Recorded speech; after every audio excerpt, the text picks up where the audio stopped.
রব্বুল আলামিন বলছেন আলহাকুমুত তাকাসুর হাত্তা যুরতুমুল মাকাবির। এই যে সম্পদের মোহ, দুনিয়ার মোহ, দুনিয়ার লোভ লালসা তোমাদেরকে গাফেল বানিয়ে দিয়েছে, পাগল বানিয়ে দিয়েছে। এই চাহিদা ততক্ষণ পর্যন্ত শেষ হবে না। কবর কি সামনে না পেছনে? সামনে আছে তো কবর। এই কবর কি যাওয়া লাগবে? যাওয়া লাগবে। বিসমিল্লাহির রহমানির রহিম। আলহাকুমুত তাকাসুর হাত্তা যুরতুমুল মাকাবির। কাল্লা সাওফা তা'লামুন সুম্মা কাল্লা সাওফা তা'লামুন। কাল্লা লাও তা'লামুনা ইলমাল ইয়াকিন লাতারাউন্নাল জাহিম সুম্মা লাতারাউন্নাহা আইনাল ইয়াকিন সুম্মা লাতুসআলুন্না ইয়াওমাইযিন আনিন নাঈম। আল্লাহু আকবার। এই তাকাসুরের যে শানে নুজুল, তাকাসুরের শানে নুজুল হলো আনসার সাহাবীর দুটি গোত্র। কি সাহাবী? আনসার সাহাবী। মদিনার আনসার সাহাবীদের দুটি গোত্র বনিল হাস আর বনিল হারেসা। এই সাহাবীদের মধ্যে দুইটি গোত্র, তারা একদিন কথা বলতে বলতে তর্ক লেগে যায়।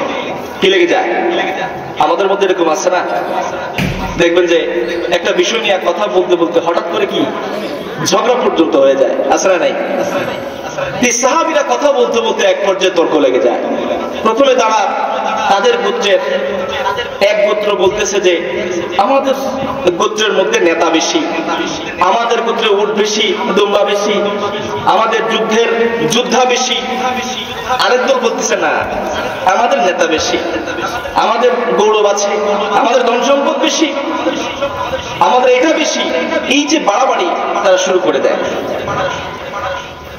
এক পর্যায়ে তারা প্রথমে জীবিত লোকদেরকে নিয়ে তারপরে তারা কবরস্থানে চলে যায়।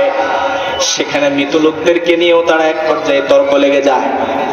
একদল বলে আমাদের দলে এটা বেশি, একদল বলে না আমাদের বেশি। সাহাবীরা যখন এটা তর্ক লেগে যায়, আল্লাহ রাব্বুল আলামিন দেখলেন সাহাবীদের সাথে বিষয়টা মানায় না, সাহাবীদের সাথে বিষয়টা যায় না।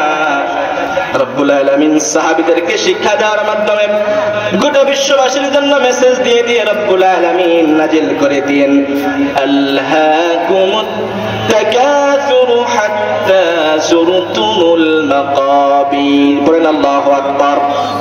রব্বুল আলামিন বলেন সম্পদের লোভ, সম্পদের লালসা, দুনিয়ার মোহ তোমাদেরকে গাফেল বানিয়ে দিয়েছে, তোমাদেরকে পাগল বানিয়ে দিয়েছে। এই যে গাফেল, এই পাগলামি, লোভ লালসা তোমাদের ততক্ষণ পর্যন্ত শেষ হবে না যতক্ষণ পর্যন্ত তোমরা কবরের মধ্যে গিয়ে হাজির হয়ে যাও। রব্বুল আলামিন বলছেন আলহাকুমুত তাকাসুর হাত্তা যুরতুমুল মাকাবির। এই যে সম্পদের মোহ, দুনিয়ার মোহ, দুনিয়ার লোভ লালসা তোমাদেরকে গাফেল বানিয়ে দিয়েছে, পাগল বানিয়ে দিয়েছে। এই চাহিদা ততক্ষণ পর্যন্ত শেষ হবে না হাত্তা যুরতুমুল মাকাবির, যতক্ষণ না পর্যন্ত তোমরা কবরে যাও। এই কথা কার? আর আসতে বলি কার? কবর কি সামনে না পেছনে? সামনে আছে তো কবর। এই কবর কি যাওয়া লাগবে? যাওয়া লাগবে। একদিন মাটির ভিতরে হবে ঘর রে মন আমার, কেন বন্ধু দালান ঘর। ঠিক না?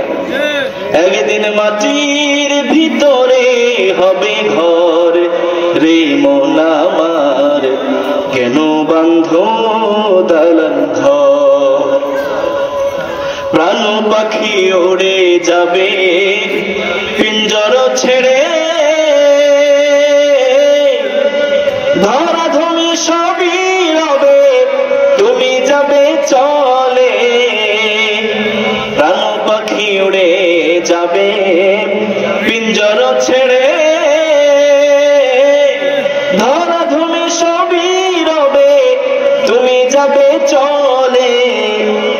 বন্ধু বান্ধব যত, মাতা পিতা তারা সুত, সকলে হবে তোমার পর রে মন আমার।